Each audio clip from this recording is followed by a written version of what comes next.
Bonjour à tous, dans cette vidéo on va corriger les exercices 1 et 2, page 151.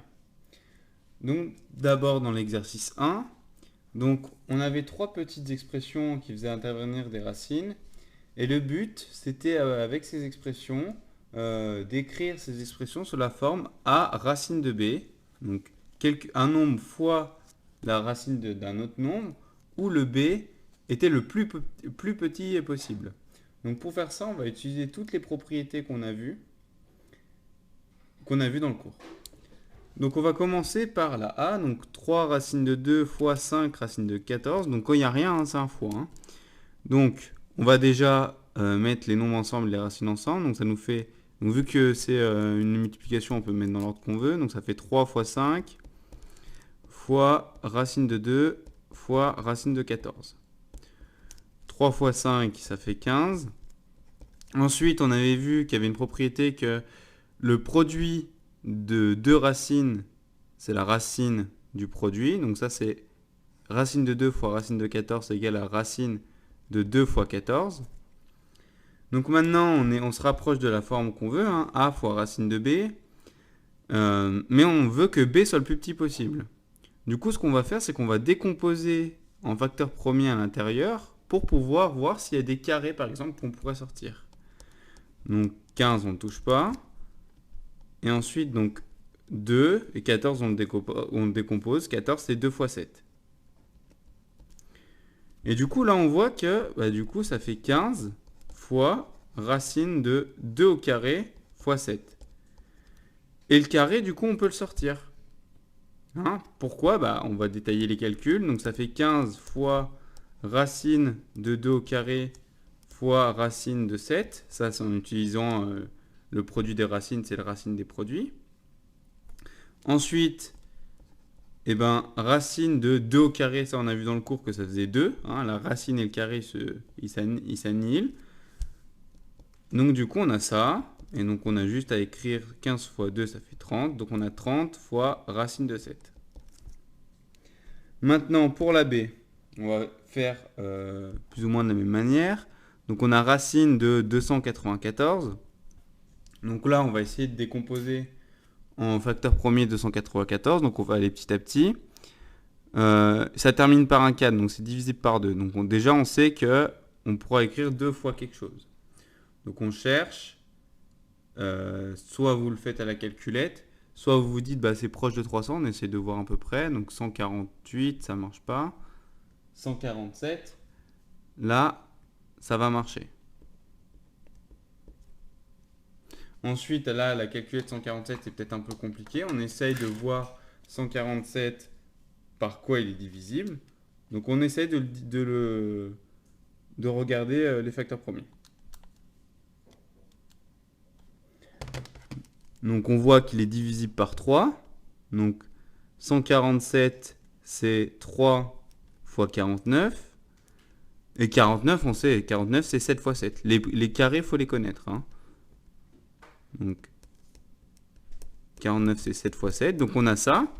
Donc du coup, on a 2 fois 3 fois 7 au carré.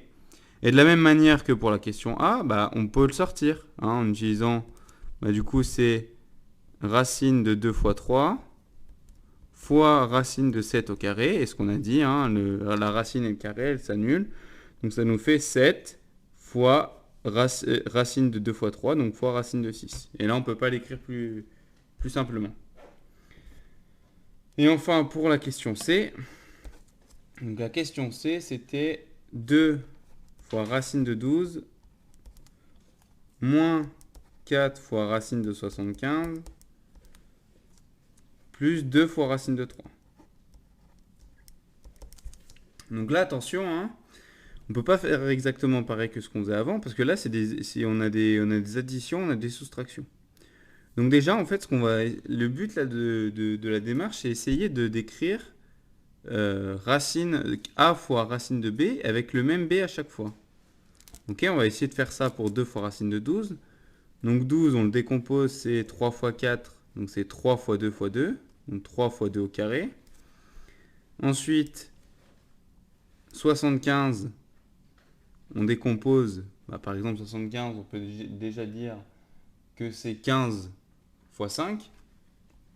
Donc 15 fois 5. On décomposera après ensuite. Et 2 racines de 3, 3 c'est déjà premier, donc on ne peut pas se décomposer. De la même manière que pour les deux autres questions d'avant, le 2 au carré peut sortir, donc ça nous fait 2 fois racine de 3.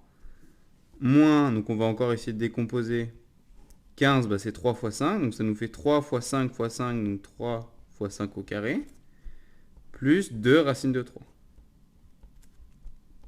Donc 2 fois 2, ça nous fait 4, racine de 3. Moins 4. Là, le 5, de la même manière, il peut sortir. Donc, ça fait 4 fois 5. Donc, on va directement écrire 20. Racine de 3. Plus 2 racines de 3.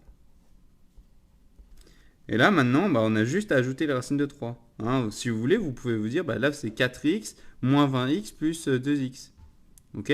Vous avez 4 fois la même quantité, moins 20 fois la même quantité, plus 2 fois la même quantité. Donc, vous avez juste à faire 4 moins 20 plus 2. Donc ça nous fait moins 14. Oui, c'est ça, moins 14. Fois racine de 3. Hein, ou sinon, vous factorisez par racine de 3. Et du coup, vous avez 4 moins 20 plus 2. Donc voilà pour l'exercice 1. Donc dans l'exercice 2, on devait encore une fois simplifier au maximum les expressions qu'on avait. Donc par exemple, la première, c'était 3 fois racine de 7 au carré. Bon là, on l'a utilisé plein de fois dans la question 1. Donc 3 fois racine de 7 au carré. On peut sortir le 7, donc ça nous fait 3 fois 7. Et donc ça fait 21. Maintenant pour la B, on a 5 fois racine de moins 9 au carré. Attention, avec les négatifs, ça ne marche pas de la même manière. On ne peut pas le sortir comme ça. Pourquoi? Parce que imaginons qu'on sorte moins 9. Bah ça c'est pas possible. Pourquoi? Parce que ça voudrait dire que la racine d'un nombre, c'est négatif, alors qu'on a vu dans le cours que c'était toujours positif. Et on a vu quand c'était négatif, ça faisait l'autre signe. Donc ça fait 5 fois 9. C'est forcément positif. Ok? Donc 5 fois 9. Pourquoi? Bah parce qu'il y a la racine et le carré. Donc ça nous fait 45. Et enfin, la question C. 2 fois racine de 1 tiers le tout au carré. Et bah ça, de la même manière, on peut sortir le 1 tiers. Donc ça nous fait 2 fois 1 tiers. Et donc ça nous fait 2 tiers.